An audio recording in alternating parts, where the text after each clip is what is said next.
With all due respect, Secretary of State, data is showing a massive decline in house building starts. The sector is saying they do not have the skills and the workforce. Exactly. The construction industry is crying out, we don't have enough workers. So, dear government, how did we get into this situation? Since Brexit, we've been saying, let's stop immigration. Fine. But there aren't any British workers either. What happened to British jobs for British workers? What we're left with is no one to do the work and no one to teach the work.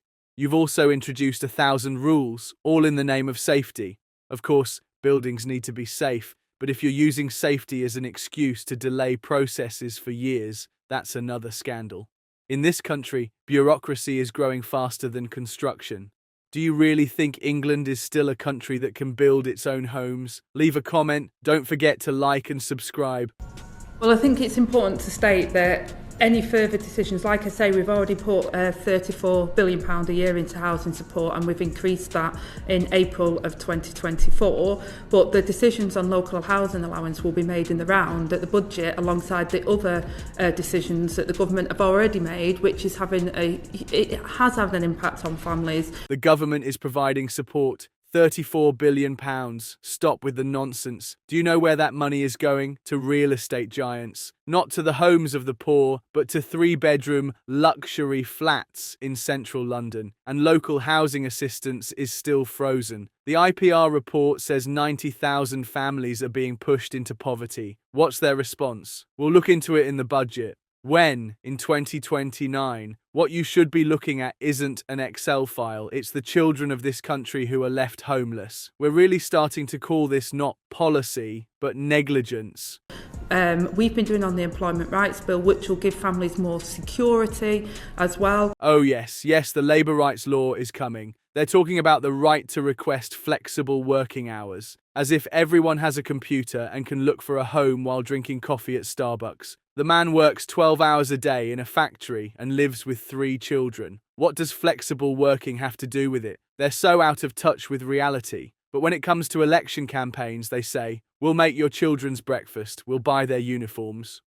First, give the children a place to sleep. There's no food, no beds in this country. Starmer, I'm talking to you here. The way to fix this problem is not by rents increasing significantly by having private landlords that are putting social tenants in private landlord accommodation. The way to fix this problem is by having more social housing for people that desperately need it. Where have you been for the past 14 years? Starmer and his team have been sitting at the same table with those who buried social housing since 2010. Now they're saying, we'll build social housing. Friends, these people are selling the consequences of their own austerity policies as a solution. If you're going to talk about social housing, first explain how 2 million homes disappeared after Thatcher. Every opposition MP who hears the term social housing should first look at their own past. Where were you when you voted back then, gentlemen? And that's not going to happen because we can't build the homes fast enough. So in the interim, they are renting within the private rented sector. But a lot of them are not able to rent locally because of the freeze on the local housing allowance. Exactly, people can't even find a place to live where they are.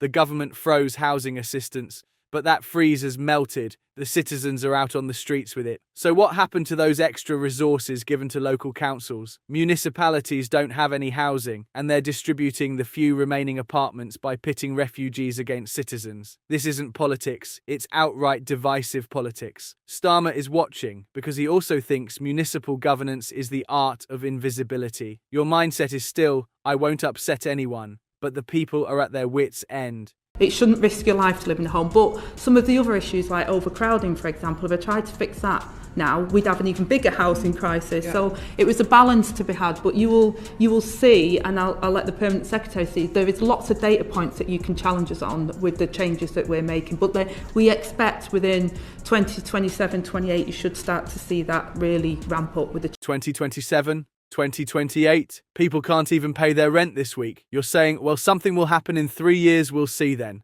Honestly, it's very funny. This country built 200,000 homes every year after 1945. What are we doing now? We're making plans. So we're racing at the same pace Churchill did after the war, but in the opposite direction. While we're making plans, the number of homeless people is increasing and children are sleeping in cars. But the bureaucrats say, there's plenty of data. Look at the data. When you look at the data, you see hunger, brother. And if anyone still believes in this 1.5 million housing target fairy tale, come on, let's hear your comments. That's the real issue. The phrase, you shouldn't have to live in a home to survive, actually sums up this government. Yes, decent housing is a human right, but renting a home in this country is like gambling. Landlords can evict you at any time and raise the rent as they please.